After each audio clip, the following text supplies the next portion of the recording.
Welcome to the Football Fill-In, everybody. The three of us today, lads, do you know this?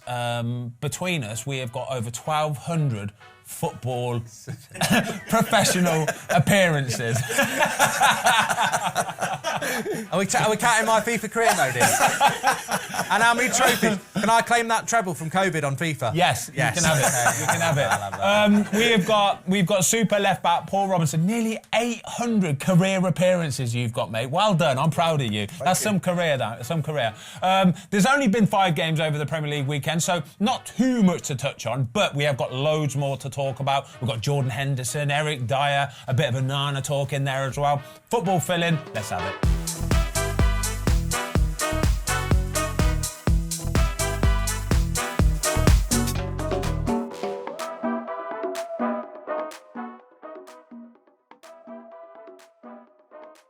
Right then, boys, happy Monday morning. We've got to start with Man City, Kevin De Bruyne. Robbo, I'm going to start with you. Yeah. You're a left-back. Well, you were a left-back, sorry. If you're up against Kevin De Bruyne, what are you thinking before the game and during the game?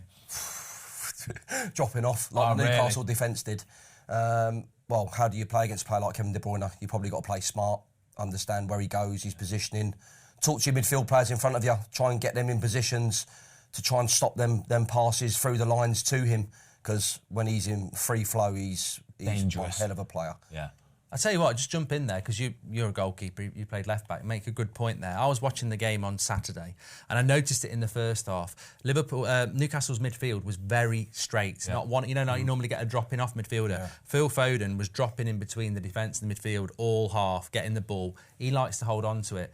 And I was saying, because I was doing a watch along, I said, if De Bruyne comes on and they don't figure that out, he'll kill him. Yeah. And they never did. And he came on and he had all that space. And it's amazing from a tactical point of view that you can see that at home, but Eddie Howe must be doing that for a reason, because that space was there. Why is he doing that? It's so hard, though. When you look at players like Foden, Grealish, Bernardo Silva, De Bruyne, they're so intelligent. They just keep rotating. Even Rodri. It's like they don't stay in one position. They constantly move. It's free-flowing football, isn't it? So you've got to keep communicating. As hard as it is, you've got to be brave and keep a high line, even though at one point you might get that ball over the top and they're going to run onto it. But it's just trying to close the gaps as much as you can. Do you feel for Kieran Trippier? Because you were fuming with Kieran Trippier a little bit, weren't you? Obviously, when Man City scored their last-minute goal, the De Bruyne ball over to the top, Trippier kind of... It was just a momentary, like... lapse, wasn't it? A little bit of a switch off, but it was enough. That's all that it takes nowadays, isn't it? But as fullbacks, you can't switch off, can you? Yeah. It's like that little bit of movement, but the ball, oh my God. I mean, I could just keep watching that like all the time with just the technique. Even midfield players, like the young midfield players now, is watch players like Kevin De Bruyne with how they finesse the ball into them areas. But the movement of Bob, like Oscar Bob, like what? I mean, his touch as well, and the composure then for a young lad just to take it past the goalkeeper a little bit. And then were incredible, weren't they? Yeah, they're a joy to watch when they're in free flow, Man City. But De Bruyne back, I mean, he's world class. It's ominous, isn't it? Yeah, he's world class. What do you make of Pep Guardiola, like celebrating the way he did? Because you don't really ever see that too much from him, do you? No. Well, I think you look at the league table, and we're all expecting this inevitable. I mean, I still have them as favourites, but you look at the next few games, I think they've got some really winnable games coming up, and he'd have looked at that Newcastle game and probably gone, if we drop points there, it sort of gives Liverpool an advantage, so it will know what a big win it is. I mean, I thought they were the better team throughout. I thought Newcastle had that 5 minutes where they scored a couple of goals, and even De Bruyne getting the goal and the assist. I saw a couple of crosses from the right-hand side where he was like, if Hojlund was on, I think he gets on the end of that. So I think they were worthy winners, but I think the reason they celebrated it was a bit weird, wasn't it? Because it was almost like they'd won the title or something, but I think it's just because he knows that that's the kickstart to now probably go and win 10 games in a row and win the title. Well, stats from the game then. Man City 11 shots on target they had, by the way. 7 off target, 73% possession, 13 corner kicks. Newcastle did well to stay in that then, in fairness then, didn't they? Is Eddie Howe, there's kind of murmurs, not really, but yes and no. I think the murmurs come from outside of Newcastle. I think within Newcastle, within the city, everybody's happy with Eddie Howe and the way that it's going with Newcastle. Everybody knows that the injuries and all that. But I think outside of it, there's a few little bit of murmurs, isn't there? Yeah. He's not under any real threat, is he? I wouldn't think so. I think he's a top manager, and I think they're lucky to have him, Newcastle, with what he's done there, the way he turned it around and made them survive and push them up the table. Then Champions League football, he's got the club. And unfortunately, we just go through these spells. All teams have had injuries. It's how can the rest of your squad cope with it? So for me, I don't see him being under pressure. I think he's doing a fantastic job. It's just trying to manage it to get all them players back to then be in full strength. And we'll see. We've seen the reaction with them. I mean, to score 2 goals against Man City and the way that they play on the front foot at home, it is a tough place to go when them fans get right behind them. And the 2 goals, Man City, we're talking about fullbacks like Walker.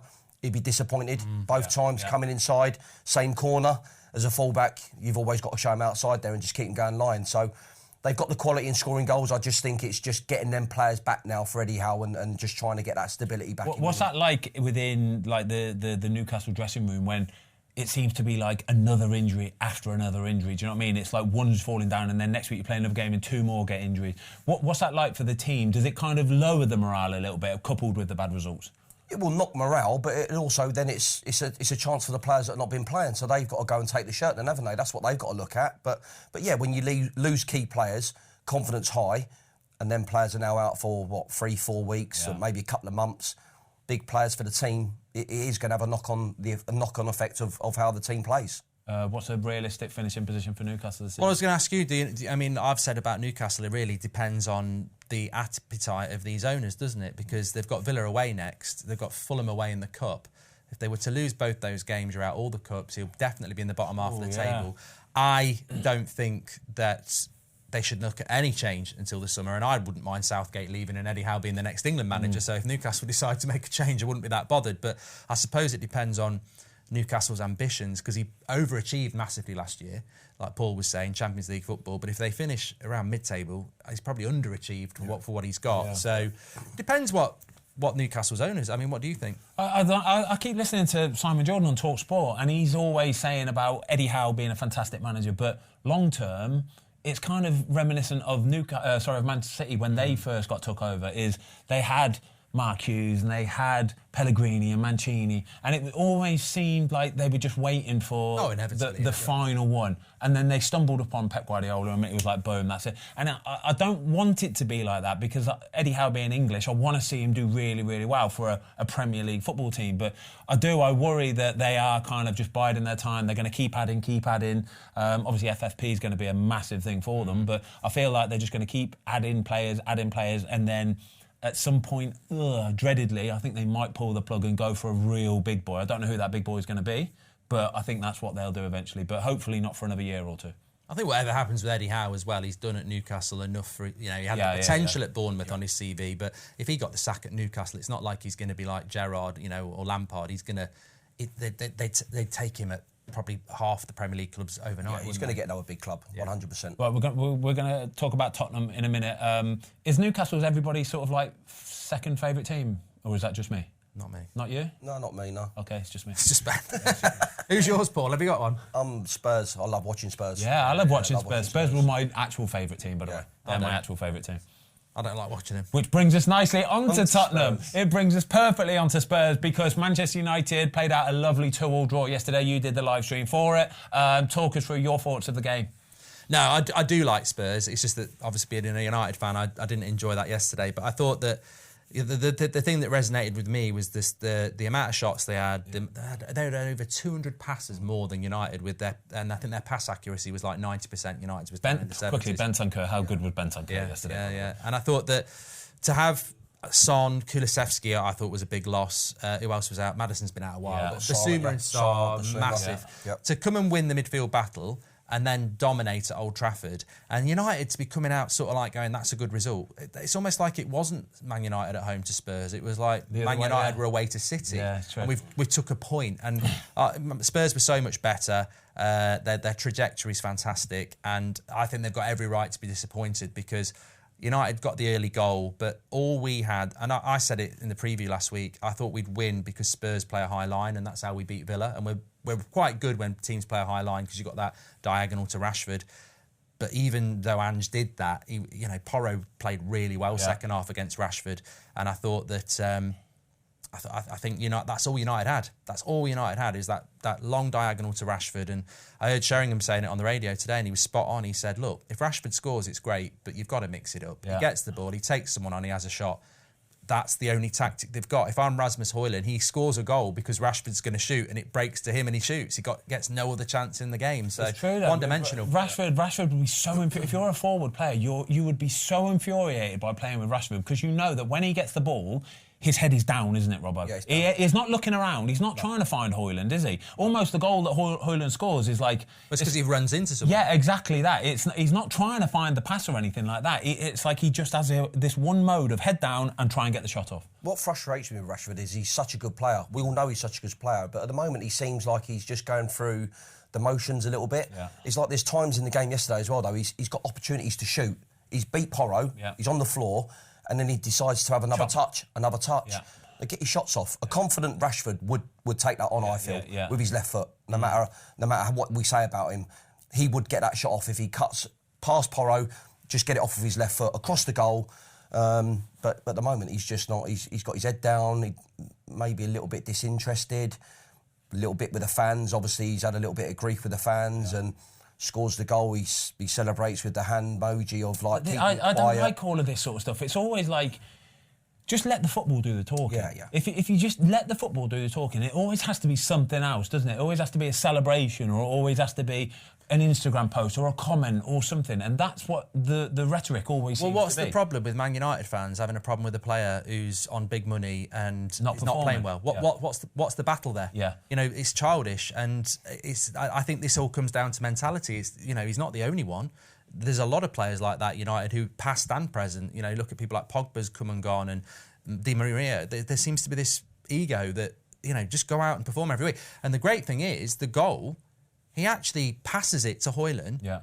Gets it back and has a better shot. And fans have been saying this for years. The way he sorted his feet out, honestly, that there is Marcus Rashford in a nutshell. The way he sorted his feet out to get the touch and then quickly get the shot off is a world-class. It's a world-class action. And that happens because he passes and gets his head up. And Rasmus, so he's more unselfishly, aware. First time gives it him back. Better shot, better chance. Right, I've got a couple of theories for you all. Right, so two players I want to talk about here: Hojlund and Werner. All right, Hojlund. Well, I'll start with Hojlund. Okay, the goal that he scored, I think, is going to be the way that Hojlund is going to maximise his abilities for Manchester United, is get the ball out of his feet and get a shot off. Because when he gets the ball out of his feet on that left foot and unleashes one, like any goalkeeper in the world, honestly, is thinking, please don't shoot, please don't shoot. Can't say that, can you? It was ridiculous, right? And I think that's how he's going to do the best for Manchester United, is any opportunity he gets, beat his player or get the ball into space, out of his feet, bang, just get a shot. As simple as that. Opposite is Timo Werner, all right? I don't think he can get the ball out of his feet and get a shot off, Robbo. There's certain players, right, that just aren't able to strike the ball. Like, I mean, put your foot through it. Like a Paul Scholes. You remember Paul Scholes, right? 30, 40 yards from goal, you know he would be getting the ball out of his feet and he would be looking to absolutely drill the life out of it. Wibbling it, wobbling. I don't think Timo Werner has got those feet. I think he's got, like, bow feet. I'm being deadly serious here. Watch the way he played yesterday, right? It's like he almost runs like that, and he can't open his hips up to get that angle, right? Look at me weird if you want. This is what I believe genuinely, right? And the two chances he had yesterday, it's almost like he has to run round the ball to try and whip it, yeah? And that's how he does it. And I don't think he's got that ability to be able to, do you know what I mean? Just get that full-on strike off. I think he's the type of player that just plays off shoulders up front. I don't see him as a wide person with the way that he plays. I mean, he's direct at times, but like you say there, he looks cumbersome with the ball at his feet, and you never really know as a player. You don't know. He reminds me of Lukaku with the way... Lukaku's the same. He's not able to 30 yards out, get the ball out and just drill one. Yeah? He's never going to be that sort of player. It's like... he's like a poacher for me. When I look at Werner, he's like that poacher. He's like, but both of them, like Hojlund as well, they need service. Yeah. It's like all Man United teams, when you've watched them in the past, they've always had service. The wingers have always provided for the centre forwards. Man United haven't got quite that balance just yet. What is that though? Is that having selfish wingers as well? I think that's recruitment as well. Yeah. I think the Man United have got to go and look at players that are Man United players and have done what they've done. That want to get the ball in the box and help out the team. The Man United that we used to play against they won. They were winners. Yeah. They won. It's like even yesterday when you're watching how they got a soft underbelly of defending set pieces. Oh. What Man United team have you played against in the past that have ever let you have free headers in the box like they did? Probably no chance. That was about the last time. There's like no chance. There's like Tottenham had more like first contacts in the box of winning free headers. Right, so that this brings me on to my nice point. I want to talk about Onana, and I want to talk about Manchester United at set pieces, all right? Because yesterday, it was a horror show, wasn't it? It was a horror show. Every time they got a corner, every time they were putting balls into the box, I'm thinking, Tottenham have got a real good chance here, because Onana didn't want to know yesterday. Honestly, he did not want to know. He was rooted to his line. He was not even half a step off of his line, Robbo. He was on the line. He was so stuck to his line, and feet. The thought, what was it? Sorry, Bostic feet. Bostic feet. Yeah, I like it. Super yoo-hoo feet. He didn't even entertain the thought of trying to come out and help his teammates out. It was like, I don't care even if this ball is 3 yards out, I'm not coming for it. Unless it's on top of me, I'm going to stand here, and if I can make the save and react, cool. But otherwise, I'm not getting involved. That's just pure lack of confidence, isn't it? Yeah, I think so. And I think it's been going on. Look, I watch United every game, and this predates Ten Hag, it predates Onana, it was going on with De Gea as well. We brought a set-piece coach in, I think, Ramsey, under Ollie, and I'm not blaming him, but maybe you do. Well, you've got to, haven't you? You've got to be harsh at the end of the day. We can't score from crosses. We can't score from free kicks. And we're such a vulnerable side from defending those as well. So it's a huge... I mean, you've got Ineos and Sejima, but like, that's an area to solve overnight, surely. Well, that's massive. So you've, obviously, when you were at Millwall, who was in charge of sorting the set pieces out? Adam Barrett, the assistant manager, yeah. And then I took over when Adam took charge for the 4 games. Yeah. But it's communication with your players. You play to your players' strengths. That you see where they need to be. You pick the strongest players against their strongest players, and then the other players just pick up the zones and the areas where they know. But again, it's like you've been a goalkeeper, Ben. Confidence-wise, from crosses, for you as a defender, you know your goalkeeper's coming for it. You're buzzing as a defender. Yeah, buzzing. But if you're a goalkeeper that's not, like say you're having a wobble. Yeah.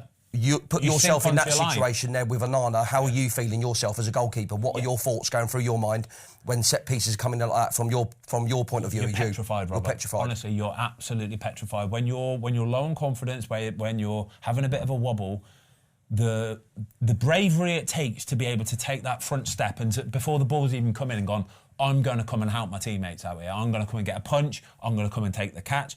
Because when I say bravery, it's a different type of bravery to sort of sticking your head in or sticking your boot and you might get hurt. What this does is it exposes you to possibly making a mistake. If you take that front step and you try to come for the ball and somebody gets a flick in front of you, because the crosses, in fairness, were world class. Yeah, it's like Ramsdale, isn't it? Last week when he played in goal, he made a great save. Made a great save. He's buzzing. So then he bravery comes for a cross, misses it because he's come for something where his emotions are probably that you put yourself in a position to make a possible mistake, and then when the mistake happens and the ball goes in the back of the net, all eyes are on you. It's all eyes on you, and you're the guy that have messed up for your team. But on the other hand, if you just stand back, it's just as bad. It is. It's just as bad it's because poor defending. It's poor defending as well. Really, really poor defending. And we're talking about set pieces here, by the way. Can we just touch on the fact that Richarlison's goal, the flick on header to the back post, Diogo Dalot. Yeah. His job in that set piece, in that corner, is to mark the back post, basically. It's like, you should be touch tight to it. So, say, you put your arm out, that's how far away you should be from the post. You should be able to just touch the post, right? And you stay there until the action has finished, right? As soon as the ball gets whipped in, it gets whipped into that near post-ish space. Richarlison gets the first flick. As soon as he sees the ball come into that first space, Dalot moves off the post so far that the ball goes in the far corner. And as a set-piece coach... Yeah, but why? Stop you there, but why? Because the first time he done it. Yeah. So what was different? What's he thinking? Because when Benteke headed it across, he dropped to the back post and flicked it away. Yeah. So what a play... Like, I don't get the player's mentality then is, why have you changed it? Yeah. What are you thinking now? Richarlison... So it's been the same delivery into that area. Now, but Richarlison's got the flick on towards goal... But you've moved the other way now. Yeah, that's United in a statement. It's crazy. But that's the mentality of player then. That's the mentality of the player. They only do it when they want to do it. Exactly. But you know the one, I was going to ask you about this, you know the biggest one for me was when they didn't score just before half-term. Romero. So he's pretty centre in the 6-yard box. I think the keeper should come for that. Yeah. But he's being marked by Kobe Mainoo, who's about 5'8", 5'9". 18 years old, so, slight. I mean, obviously you lads have played at the highest level, but when I used to play, my goalie, it was the one time he could actually talk, so he'd be like, get on him, you know, It's not even the goal. That shouldn't be the goalie's job at that moment in time. That's too late. That's acute. That's right there and then. That should be done way before. So in the days leading up, Thursday, Friday are normally sort of like tactics days, aren't they? Thursday, Friday leading into the Saturday game are the tactics days where it's like, right, so this is the starting 11, lads. When we have a set piece or a corner against, Romero, threat. He's going to be a threat from a corner. He's going to be a threat from a throw-in. A free kick. So we need our biggest lads to mark him. A centre-back, probably. Romero, it would be centre-back on centre-back, wouldn't it? So you're getting Varane or you're getting Johnny Evans. Exactly. You're marking him. One of the big lads. United's Masonal mark then. Manu, he can't mark Romero there. No. He cannot. But regardless of that, the ball gets whipped in, and the ball where he gets headed from is about 3.5, 4 yards out, right? As you look at it, you think, I don't know if the goalie can come for that. But if he's a proactive goalkeeper, if that was Nick Pope, I promise you, Nick Pope would have just stood there and caught it. I swear to you, he'd have just stood there and caught it, right? The fact that Onana's not a proactive goalkeeper means that he's stuck to his line, means that he takes himself out of the equation. He's nowhere near that ball coming in. Whereas a goalie who's even half a step, three-quarters of a step out, he can come and get involved in that. He can dive, punch, get it out. He can help his teammates out. Because at that moment in time, I think everybody could sense that it was like, this could be a goal here. This could be a goal here. Couldn't it? I'm watching thinking, this could be a goal here. Every corner. So everybody knows it. United fan, every corner, yeah. Yeah, you are. But look, De Gea wasn't great at it. No. And people were saying this yesterday, but I was saying, but two wrongs don't make a right. And David De Gea had served his time as United goalkeeper and proved David De Gea was still more of a front-footed goalkeeper than what Onana's shown so far. But I watch a Liverpool, I watch a Wolves. We were on about him last week. You see goalkeepers coming for it, and it stands out for United that we don't do it. Other teams do have goalkeepers that will come and clear that out. Yeah, without doubt. We've also got two centre-halves who will go and head it, like your Van Dijks and Canute's. They are going to clear it. Big, strong and reliable. There's so much to be said United for at the moment, they just look fragile every time the ball comes into their box. They just look like they're scared of what's coming or what's going to happen. If you were given the choice today whether you could have Ange Postecoglou as Man United manager or stick with Erik Ten Hag, who would you take? Good question, but the answer's always the same. Man United have been like this through Rangnick, Mourinho, Ole, Ten Hag. It's always the same. You can change the manager, but I just don't think Man United players are technically as good as what Spurs have got, Brighton have got, Newcastle have got. I think if Ange came in there, he's going to have to do what United need to do anyway. He's not going to get those players from yesterday. I'm not going to individualise it because we always do that. But he's not going to get those players to play like Spurs play.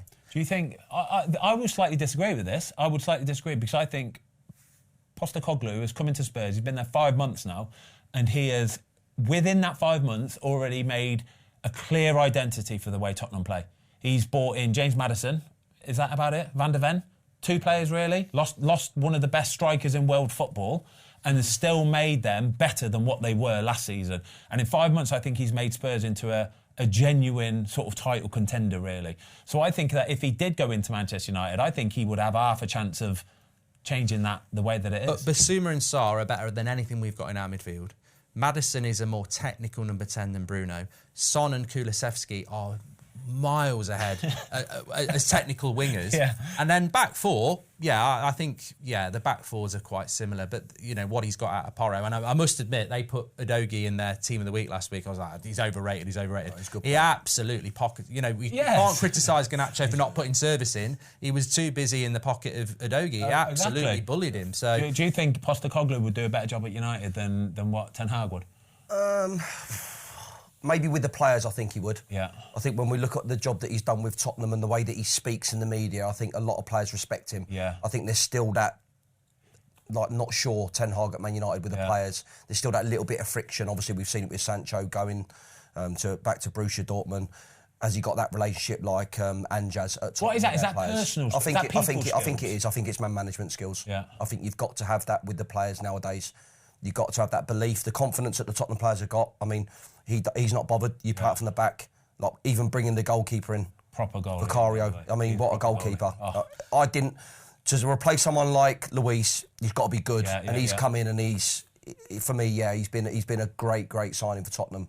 And he's not comfortable with the ball at his feet, but he still does it. He knows his capabilities and his limitations. He don't try to overcomplicate it. No. He'll do what he knows he can do, and he sticks within them 2 parameters, mate. And there's so much to be said for it. But the Tottenham players all know what they need to do. When you watch them, they play as a team. Yeah. Man United at the moment are just not playing as a team. I do agree on that. I do agree on that point. I think if Ange comes in and, you could even put it down to the language as well. Australian compared to a Dutch guy, he's got a better grasp of the language. We see that with Ten Hag.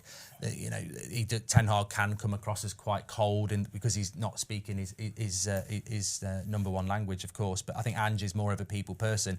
But then, as a United fan, I'd say, are the Spurs players more willing to be told who the boss is than certain United players who are going to be like, you've only managed Celtic? I mean, Rangnick invented gegenpressing, and they were like, who's this? Say it in a German accent, go on. What? Gegenpressing. That German, was it? Yeah, it's just gegenpressing.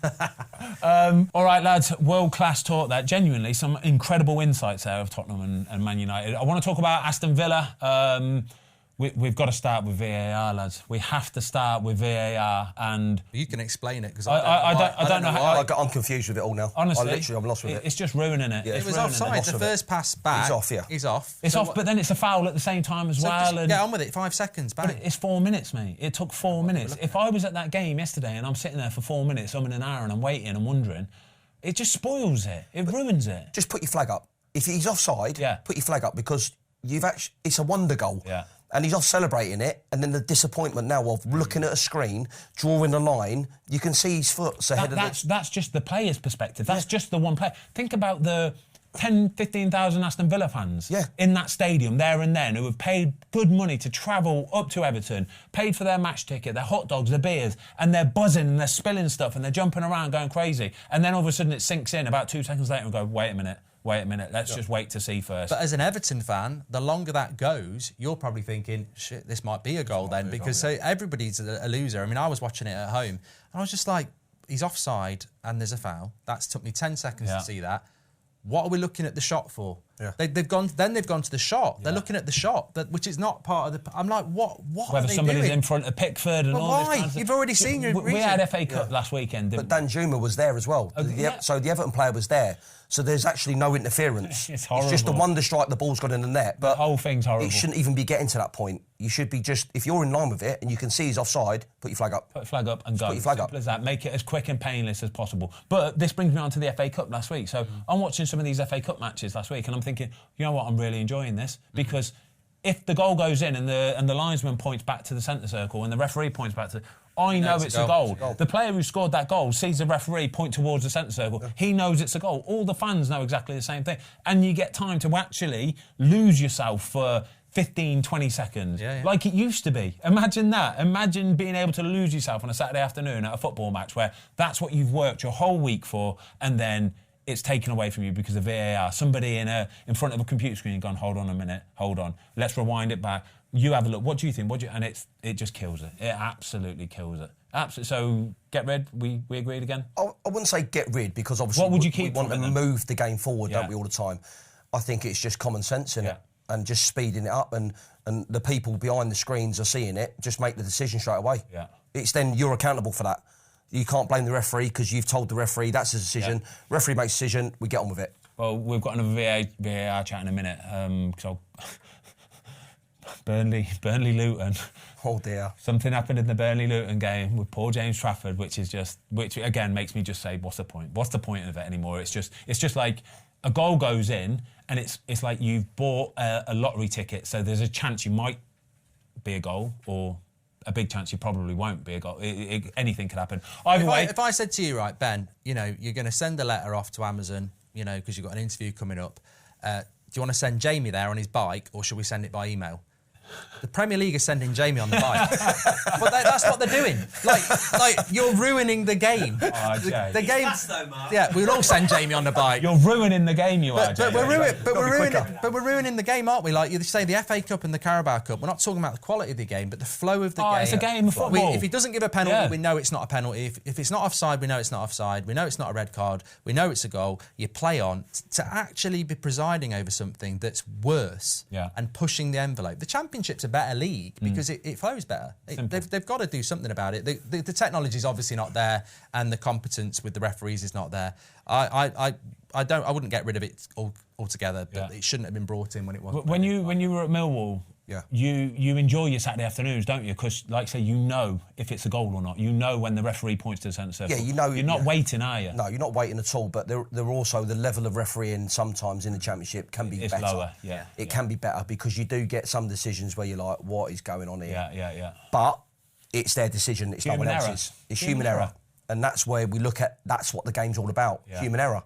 Like a player will make a mistake. It's my fault. The referee makes a mistake. Everything goes quiet. They all go in hiding. Oh, it's them now. It's them in the box where they're watching it. It's their fault. No, just come together and make the technology work, but make it free-flowing. Make it enjoyable. Make the fans go to games knowing I'm not going to be sitting there for 4 minutes waiting for a decision whether it's a goal or not a goal. We've got to talk about this stat from Unai Emery, by the way.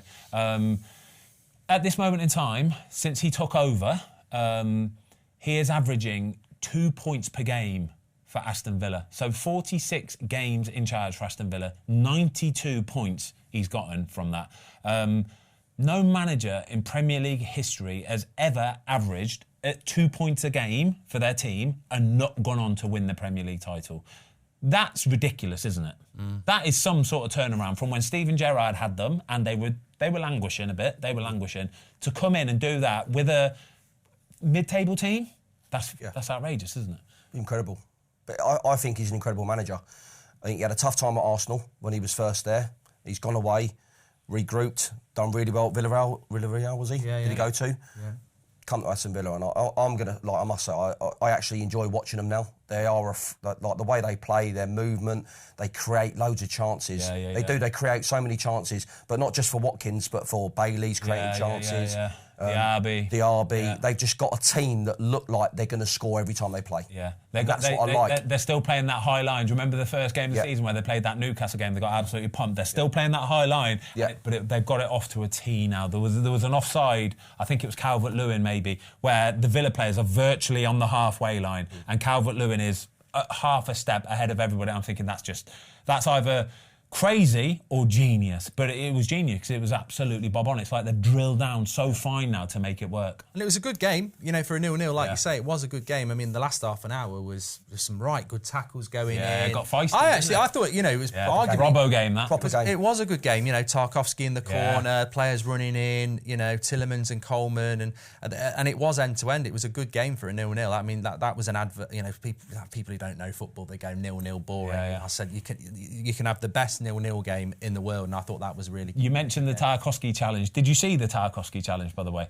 I saw the one where he was in the box as well, where he's got the ball and it was studs follow through. So it was on. That was a penalty, So hold on a minute, all right? So if you want to say that to this guy next to you here, who will say that is a proper challenge? No, not the Tarkowski one. Oh, well, you know the one just before it. Oh yeah, where that he was him. that was Sterling's had a penalty for that, and that disgusts me because Sterling goes down. It's really clever in the Chelsea game.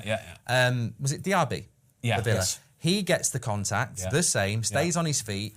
This is what we're talking about. I mean, we're never going to get this level of officiating, but he should get a penalty for that because Sterling dives. He's looking for it. He takes the foul. Bruno did it against Wigan. Diaby feels the contact, stays on his feet, play on. And that's the problem. That's why players go down, because you don't get without doubt. So you may as well dive and get a penalty. But that's sometimes the honesty of a player though as well, isn't it? If you're built like that, that's what you'll do, and that's fine because that's what you've got to look in the mirror. I didn't think the Tarkowski one. It was a big tackle. Do you know what it is?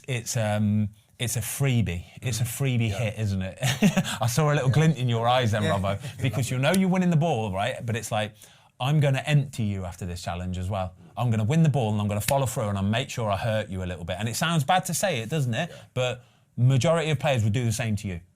So if you get the chance to do that, you do it to them, don't you? It's the way that it goes. Now, though, Wan-Bissaka got one yesterday, didn't he? Yeah. Did it on Brennan Johnson, got the ball, took him out. That's the way that it goes, though, isn't it, Robbo? You made a career off that, didn't you? Made a career of making big tackles. Yeah.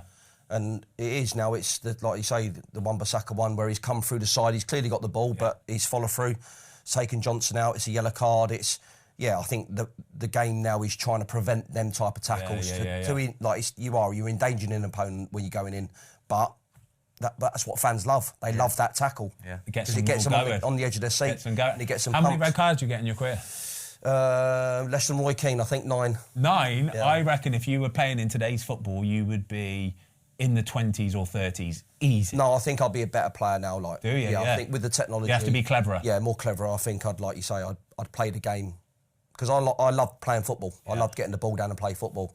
And I think now as a defender, like we've seen it, as soon as you go to your feet, it's yellow card, red card, or you got to stand up now, haven't you? Giving away like the Fulham 1 penalty where he slid in on Sterling. You just can't afford to go down now. I don't know. I've seen the red mist of you sometimes, mate. I think sometimes it just takes over. All right. One every 80 odd games. That's not bad. That's not bad at all. That you take that. 2 seasons-ish. Yeah, you'll take that all day long. You get a lot more Christmases off though now, wouldn't you? Oh yeah. I had two rescinded as well, which was lovely. Right, we've got to talk about Chelsea. They kind of stumbled to a 1-0 win at the weekend. Cole Palmer on fire again. I just want to talk about Chelsea in general, really. Where are Chelsea right now in general? I think they're quite similar to United, but obviously it's the first season. Are they as good as United? They've got better players. Yeah. I mean, I really like Conor Gallagher. I don't know why they're trying to sell him. I think when the thing I'm starting to notice with United over the last few years is they buy good players, but they don't do the background checks on the mentality. And you look at someone like Conor Gallagher, he's going to give you everything every week, and he's a talented player. I mean, that outside of the foot shot that hit the post. Oh, it's lovely. The schwaz on it. Yeah, but I think I think they desperately need a striker. Cole Palmer's a really good player. Really good player. They've got some good young players coming through. But I just think Chelsea fans would probably agree it's the identity of the team. They don't. I mean, you see Thiago Silva, what a player he is, Rolls-Royce defender. Yeah. He gets frustrated, and I think that's the thing with Chelsea. You watch them, and it's like, what are they going to become? Because I think 2024 could be a big year for them, but they're still. I watch them and I go, what's the identity? Do you know what I worry a little bit of Chelsea? I think Chelsea, and I think people's opinion of Chelsea is that they bought all these incredibly gifted young players who are going to go on to. But do you know what? Football don't work like that. It doesn't. Football don't work like Champ Man. You know, like Championship Manager when you play a Football Manager. You buy these young players and it's like, oh, well, I can loan him out for 2 or 3 years and he's going to be good because I've already seen on the internet that his potential ability is this, so he's guaranteed. It doesn't work like that in real life football. You can't just sign a bunch of kids and hope that they will work, especially in today's football. You need a different sort of character and mentality and professionalism to be a top player nowadays, don't you? You can't just trust that ability alone is going to do it, can you? No, but all teams need an identity, like Mark said there. It's like Man United at the moment, they're trying to find the balance of where do their players play, where do their best positions. Chelsea the same, but they've just gone on a spending spree that everyone's gone, what are you doing? So they've brought all these players, but no one really knows where they're going to play. So, like, Potter's obviously was there first. Now Pochettino's come in. He's working with a group of players that they've just all been put together. So you've got to try and find an identity. You know as well, Robbo, you know as well that... So a lot of them players in that Chelsea team are on 7-year contracts, right? Yeah. You know, as an ex-footballer yourself, that when players have got...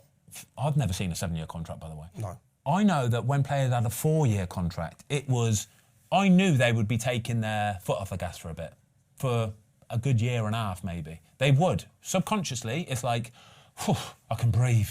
I'm secure. Does that contract thing, is that big in football then? It's massive. Because that's something I don't think fans ever take into account. They never take it into account. They don't understand it. Player thinks about a contract. I've got no... financially, he's got no worries for the rest of his life. He is settled. That 7-year contract, if he gets injured tomorrow and breaks his leg and can never play again, he's still settled. So subconsciously, obviously it depends on the character you are. You get a 7-year deal, Robbo, you're never changing. I get a 7-year deal, I'd never change. I'd still be the same person, same player. I'll give you everything I've got. But the modern footballer, you give him a 7-year contract, you're asking for trouble, aren't you? Yeah, you are, yeah. Yeah, you're just playing into the players' hands with how they're going to be as an attitude-wise. Like you say, if you don't get the right player with the right attitude, that 7-year deal to him after 1 or 2 years and another player comes in on his position, he's like, well, all right, I've got another 5 years here. Yeah. I suppose it's the same as, like, you know, United have done this a few times. You take someone who's on 20 grand a week, like Anthony, you give him 200 grand a week. Oh, wow. What does that do to your mentality? Does that make you come in hungry and determined? Does it, Erik?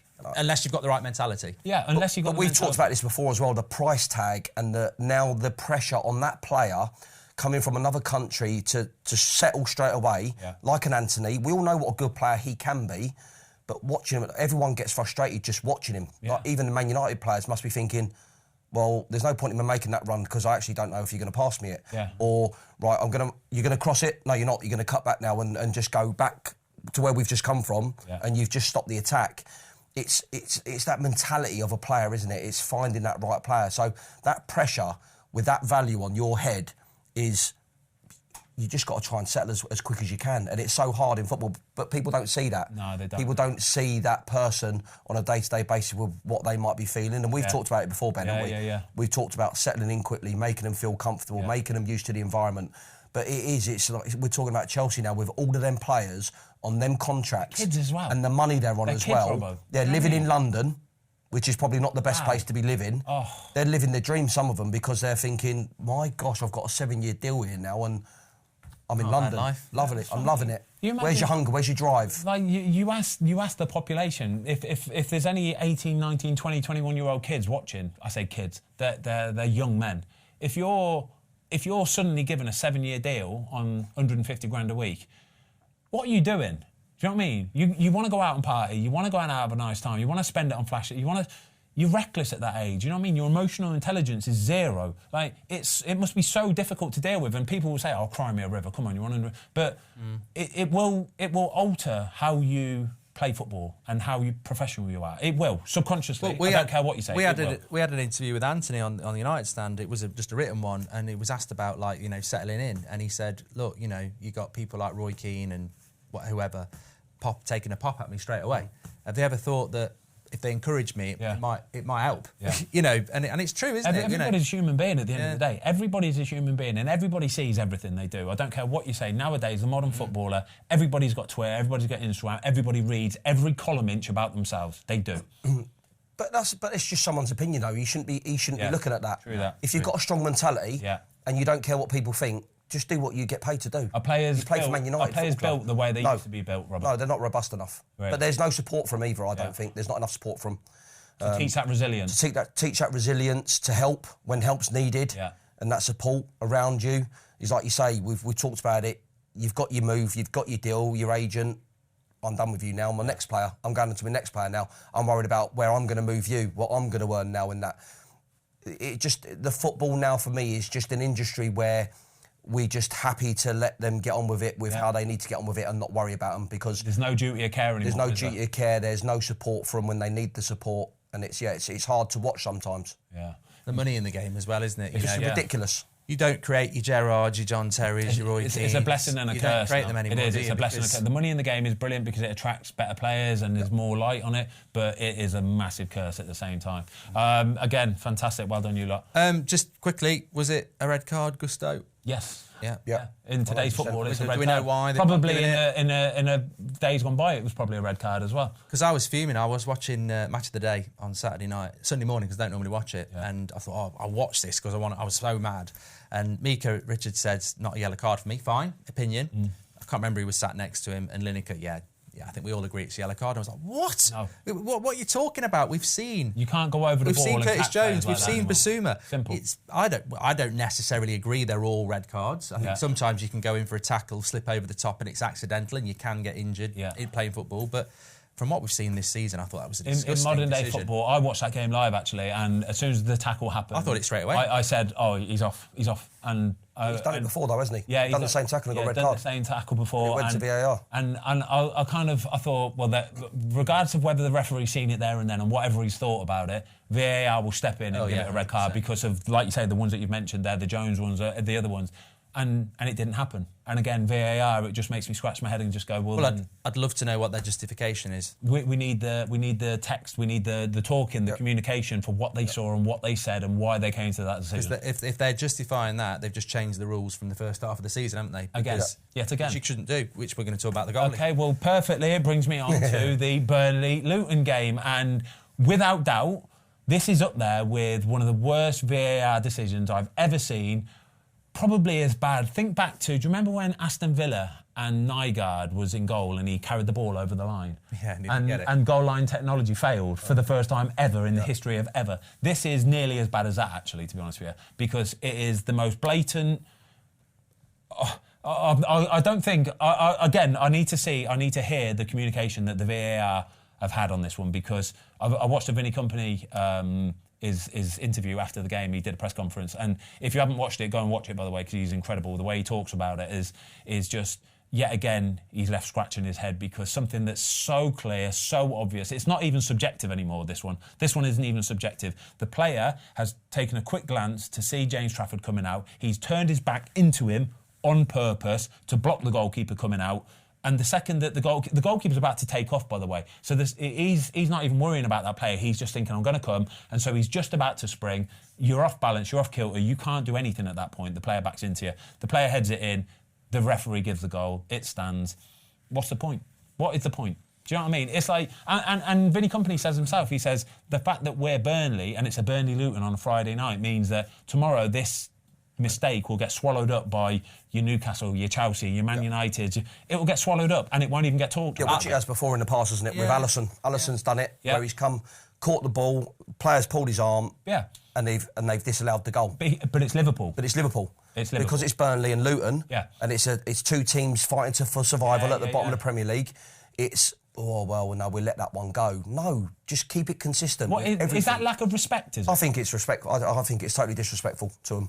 And I think, like you say, Vincent Kompany, your team's going to get 3 points. It's like near the last kick of the game. Yeah, it's massive. And you've let that happen to the goalie, and they've scored, and they're coming away like with a point. Yeah. Whereas Burnley should be coming away with 3 points. It's almost like the VAR, and it's like this is probably a good result for what we want in the Premier League. Like putting your kind of like sceptical. But it's wrong though, thinking it, isn't it? Putting your sceptical hat on, it makes you think, well, they're probably the two smallest teams in the Premier League. Yeah, like it's a good result. It means none of them really catch ground on anybody. Do you know what I mean? And it's what they would have wanted, and it makes me worry that that's kind of might have gone through people's heads subconsciously. Do you know what I mean? The VAR guys thinking this is good for the game. It's Friday night football. It's something to talk about, and that's not how it should be. I think the cynic in me. I think this goes back to the Newcastle game. You know, where they're pushing the back of Gabriel. Yeah. I think there's been conversations behind the scenes that we've made such a big mistake there with that physicality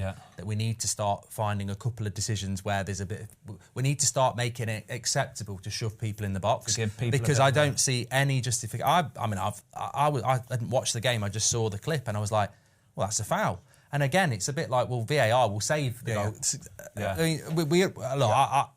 I think goalkeepers do get overprotected at times. You probably disagree. I completely disagree. But we know that. We've known that for probably 20 years. Yeah. If you touch the goalkeeper in the box, you know, it's probably going to be a foul. Right. The only way I can kind of try and back the goalkeepers up with this is until you've been in that position, right? And when you try and come and take off, come and spring off, and you've got your eyes on the ball, and the second you could have one foot on the ground or both off the ground. Now, as soon as you've got your arms up there and you're looking at that ball only, the second somebody come and blindside you, swipes you, touches you, elbows you, nudges you, anything, right? Anything, it will knock your whole body off kilter. Your centre of gravity just gets knocked, your arms go, your legs go. You then start worrying about where you're going to fall, because if you're getting knocked properly, you can go head out, you can land on your net, you can do all sorts.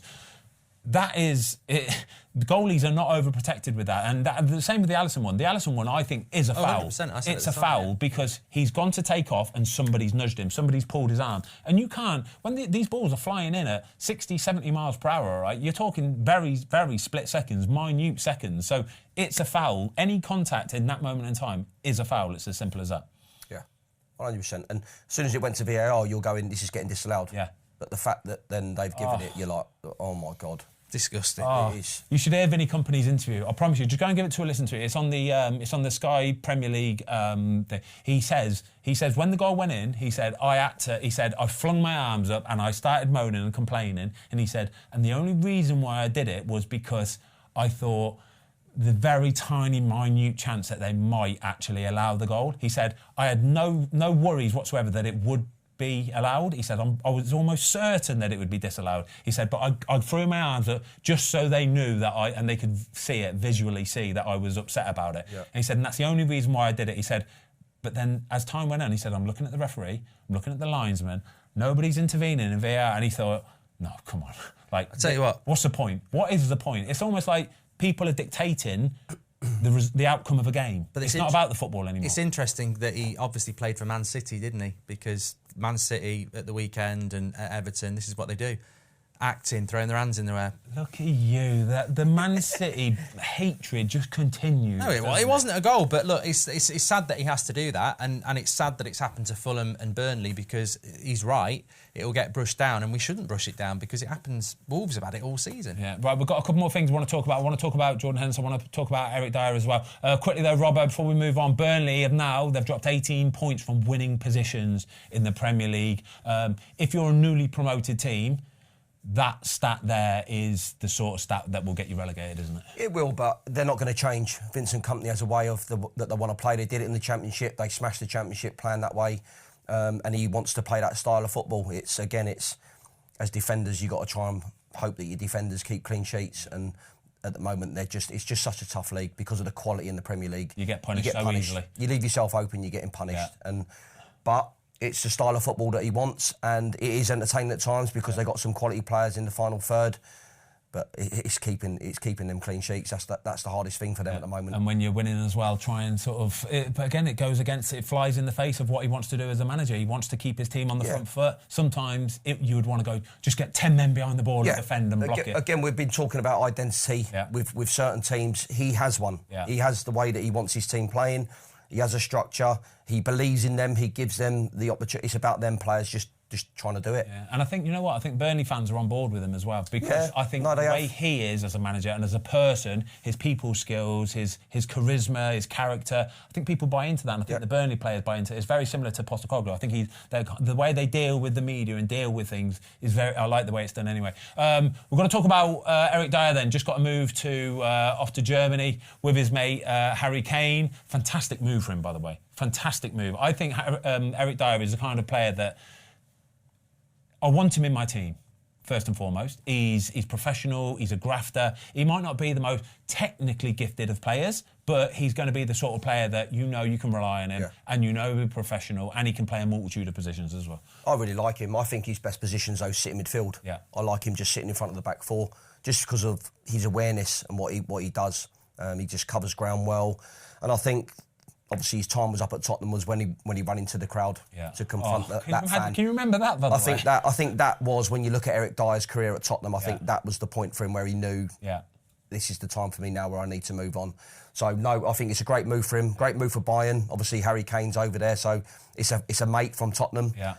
Help Harry settle down, even though Harry doesn't need to settle down because he scores ridiculous goals wherever he goes. How important is that then, as a player, Robbo, to have... So Harry Kane, he's moved over to Germany. Yeah. Probably he knew of them players and he would have been cordial with them, and it's he'd have been made to feel at home and settle quite easily. But how important is it to have a real ally, a real friend come over? Because by all accounts, they were best friends at Spurs anyway. How nice is that? Not only for Harry, but you've got to think about Harry's wife. Yeah. Then you've got Eric Dier, you've got his friend, obviously, and then Eric's wife or girlfriend. For the partners, for the family, for the lifestyle. I think that's important as well, isn't it? I think that's the biggest thing, is off the field. Yeah. I think, like you say, for your wives, as players, it's great for us because we're going into a working environment every day, so we get to see everyone.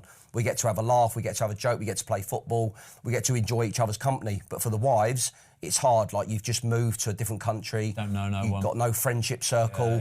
Your kids schooling, you're changing schools. It's now learning a different language. Well, you haven't got that network as well. You used to having grandparents, like you used to having friends to look after kids and take the stress off and pressure off. So to have someone now who you've been around for years at Tottenham to now go and join you at Bayern, it will only help, like you say, Kate, his wife, and the kids settle and get to know each other again, and like you say, have that friendship circle that they had at Tottenham. Is this as a fan, Mark? Right, obviously you not being in that world, you don't get to see how important that part is. As a fan, is that something that's I was going to say overlooked, but I don't think it's even looked at one little bit, is it?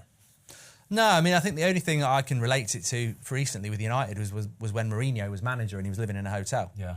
And it bothered me because I was like, he's got such a big job to do, and his family, I think, was either in London or it might have been in Europe, and you're like, what are you doing in that hotel all the time? Do you know what I mean? It's not easy. Four walls. Living in a hotel. Yeah. I mean, I've done courses away in Warrington for a week, and it's not great, you know. But seriously, it's like, you know, and it must be the same for players as well, isn't it? You know, go and play. I remember speaking to Paul Ince when he went to Milan. He said, I loved it, but family, it was hard for the wife, so we had to come back. Yeah. It's not always as easy as go and get that player from there, is it? It's about the network to settle them in, isn't it? This is why I think it's a clever signing. It is. It's such a clever signing for Bayern Munich. Like I say, he can play in 2 or 3 positions. You can play centre-back in a 4, you can play as a defender in a 3, you can play, like I say, holding midfielder. And I think just having that sort of player, that like a utility player almost, somebody that you can rely on if you've got injuries or niggles, it's all right, Erik can do that, it's fine. Or even in game, if something happens, he can slot into that position. Them sort of players are invaluable, aren't they? Oh, they are. They're so important for any team is to sign a player that can play numerous positions. I mean, we've seen it with Kimmich. He was a right back, but he can play centre midfield. He plays advanced midfield. Like when you look at Bayern's team, their players move around. They play in numerous positions. Man City. So they're like Man City. Yeah. So to sign a player like Erik Dier, yes, it's important for their team now that you've got a player that can play in numerous positions, but also for Harry and his wife now, you've now got an ally where you've got your wife and his children now that are that support system for them off the pitch, which is great. It just works. I think it just works really well that they've done that Bayern. Yeah, I hope he could get back in the England squad. He does. I do. I hope he goes and does well. I really do. I hope he goes and does well. I hope he hits the ground running like Harry Kane does well. We've got to talk about. We're nearly at the end, by the way. It's been a fantastic show, this, lads. Honestly, the insight today has been phenomenal. We've got to talk about Jordan Henderson though, and how. Basically, how badly this move has gone for him. Obviously, at the beginning, it was £700,000 a week or whatever it was. It was life-changing money, generational money. But I think it's all kind of started to turn a little bit sour, hasn't it, Mark? Because by all accounts, he wants to come home now. Well, everyone called it out for what it was at the start. It was about money, and he's not helped himself. And, you talk about the likes of Rashfords and players coming over to this country. Jordan Henderson knows the game. Yeah. Jordan Henderson's been captain of Liverpool. I think he's been captain of England. He knows how to speak to the media. So to be so badly advised and start talking about he's going over there to better the game, he's not going there for money, and everyone knew he was going there for money. And I think if you were honest and just said that, I don't think he can be honest though. I don't think he's going to be allowed to be honest. I think when you sign for the Saudi League, I think you are duty bound by the league, probably by the league. Yeah. To say a certain something. I think you are duty-bound to say, no, I want to better the league. The standard over there is phenomenal. The passion for football in Saudi is incredible. I think you have to say those sort of things. And that's fair enough, but then the problem is now that the Saudi League must be fuming with him, quite rightly, because they've paid him ridiculous amounts of money. And they paid a good transfer fee as well, negative, 15, I think. The negative PR that, the Saudi League's about positivity, come over here, we want to take on the world. Well, Henderson's destroyed all that because he's basically saying it's crap here. I don't like it. I'm not enjoying it. I want to get out. Yeah. And that they pay all that money for that. So I don't think he comes out of it from anywhere in a good place. You can understand why he wants to get out, but I don't think anyone's going to be very happy with him. And you look at it and you sort of go, well, what did you expect? I just think he's been badly advised. Forget the money. Yeah, it's a great load of money, and you should have come out and been honest like that. Maybe, like you say, the league say you can't, but the golfers did in the end. Yeah. The golfers in the end turned around and said, no, I've just come here for the money. Yeah. That's all it is, and I'd rather that honesty to say I'm going over there for the money. So for someone like Jordan Henderson now, he's going to have regrets, but for him now the most important thing is I think he's just getting his football back on track. Yeah. To what a good player he has been over the years and what a good player he could still bring to a team. What team that will be, if he's allowed to go to a team, who knows? But for him now I think we just need to see the Jordan Henderson that we saw at the Liverpool and the Sunderland growing up. For as a footballer, we know it's about the money, don't we? Yeah, of course we do. He can say what he wants, and the media can do this, and the press and the fans can think a certain something. But as footballers, if that Saudi opportunity comes up, you take it. It's as simple as that. Yeah. Money, unfortunately, will wash away all of your morals and your values. It will, won't it? When somebody offers you $500,000 a week, $700,000 a week, we've got to do it. We have to do it. It's as simple as that. It's a 2-year, 3-year deal. We have to go and do it. But especially at that point in his career, I don't think anyone could knock him. He's won the Champions League. He's won the Premier League. He's played for England. Yeah. There's no problem if he just says, I'm off there for the money. I mean, Gerrard's not over there to develop his managerial career, is he? He's there to earn the money. No, but you look at someone like a Jordan Henderson, he brings a whole lot more off the pitch, though, as well, with him as a player. You could eventually see him as a top coach. Yeah, for sure. So why would you not stay at Liverpool and go down that route? You work with the academy players. He would have a job there for life, wouldn't he? He would have. And Jurgen Klopp is the type of manager that would look after someone like Jordan Henderson. Yeah. So for him, now he's made that horrendous decision. He's been badly advised. It's as simple as that. He has been badly advised, whereas he should have just, I'm not going to play for Liverpool as much as what I'd like to, but I know where my goal is in the future now, and that could be a coaching role at this great club.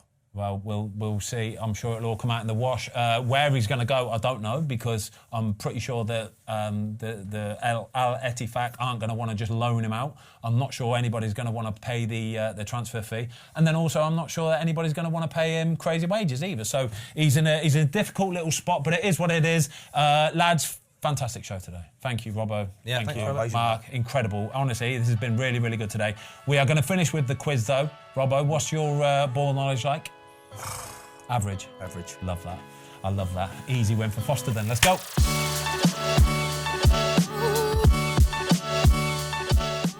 Right, Jamie, 10 questions. Are you good to go? We are good to go. Let's have it. Ready? Yeah. Question 1. Which player holds the record for the most goals in consecutive Premier League games? Fine. Jamie Vardy's the correct answer. He Oh, broke you the didn't even record. mutter a word then. This could be a painful 10 questions here, Robbo. Could be, yeah, very bad. 13 goals in 11 games. Question 2. Who scored a hat-trick of penalties for Brazil against Argentina in 2004? Neymar. No. In 2004? Yeah. Ronaldo. Ronaldo is the correct Come answer. on then. R9. R9, the original. Oh, 9. Question 3. What is the name of the only Greek player in the current Liverpool squad? Tsitsipas. Tsimikas, it was Mark. I said Tsitsipas. He's a tennis player. I said the tennis player. Tennis. I was trying to think of his name. You just spat on my face. I've just said a tennis player. Oh my God. It's similar though, isn't it? What, did you say Kyrgios? I said Tsitsipas, and it's Tsimikas. Tsimikas. That's really hard to say. When you got a bit of a lisp, Tsimikas and Tsitsipas is really hard to say, you know. It's 2-1. Get me a towel. Sorry. All right. Question 4. Can you name one of the 3 Dutch managers who have won Premier League Manager of the Month award? Ten Hag. Ten Hag is the correct answer. God, Man United questions if fan you there, want. right, Yeah, geez, bloody yeah. hell, right. Got Martin Jol for Tottenham and Ronald Koeman for Martin Southampton. Jol's a good Koeman one. for Southampton. Yeah. Wow. Never have got Coleman, no. Cool. There we go. 3-1-0. All right. Question 5. The designated player rule in the MLS is also known as... DP. No. That's just shortening it. It is known as that, though. It is known as It is that. known as... Yeah, but that's just shortening it. Like, it's not... Overseas, I don't really, know. isn't it? Is that what it is? Overseas? No. Yeah. Got you there, Mark. Marky. No. It is the Franchise. David Beckham rule. They Oh, call it. really? Yep, the rule got introduced in 2007 when Beckham moved to MLS and he was the first designated player. Oh, nice. You can have 3, can't you? I think Robbo's been hardly done by I have. You him a can point. have 3, can't you? DP. It's just shortened designated player to DP. Yeah, He's but that's initialised it. it's It's known as abbreviated. DP out there. Give yeah. him one for that. I'll give you one. And the reason I know that is because I went to Toronto and that was it. But they'd already had 3, so I couldn't be another DP. There you go. Give him the point for that. Yeah, I'll give you a point. There we go. Inside knowledge. Off the board. I'm happy I got 1 now. I'm level with Will and Tom. 3-1-1.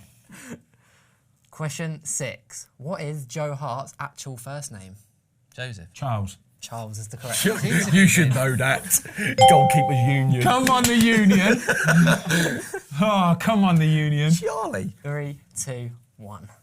Question 7. Which player from the AFCON... Let me say it again. It's going to be African then. Yeah, I reckon.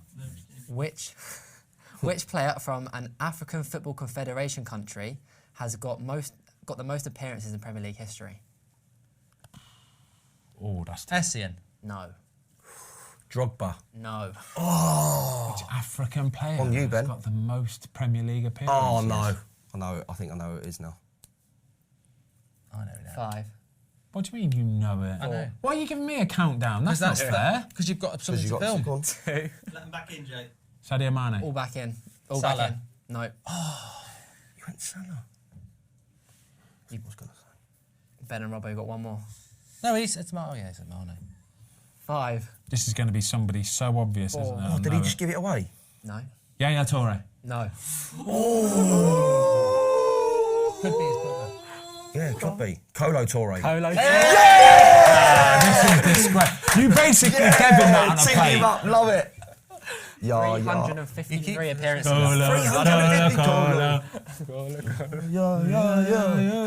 it's 3-2-2, isn't it? Yeah. Yeah. Question 8. What nation is Pedro Porro from? Argentina. I didn't. No. No, he's not. No, he's not. Oh, I know. I Robbo, know. you're still He in. put me off. Spain. Spain is the correct answer. Yes! Bollocks. If he's not Argentinian, he's Spanish. Is he? Bloody hell. Spain can outproduce, can't they? Question 9. 4-2-2. What is the minimum number of games required to win the FA Cup? 6. 8. 6 is the correct answer. It's in there, that's massive. It was 6 or 7 I had. I was 4-3-2. 4, 3, 2. Comes down to it. Question 10. Feel free to get involved, Robbo. For what club did Paolo Di Canio play for when he pushed referee? Sheffield Wednesday. No. Sheffield Wednesday.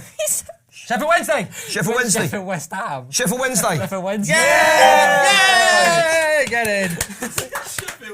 What are you getting involved for? You can't even win. You should have just fed it to me, I'd assume. It means you guys both on equal points, aren't you? Sheffield West Ham. 4-3-3. Sheffield West Ham. I'll tell you what, I'd have been That was gutted a if that had great happened. answer, Sheffield West Ham. I know. It was Sheffield Wednesday, weren't it? Yeah. Yeah. 7. Great push as What well. was the referee called? Paul Paul Alcock.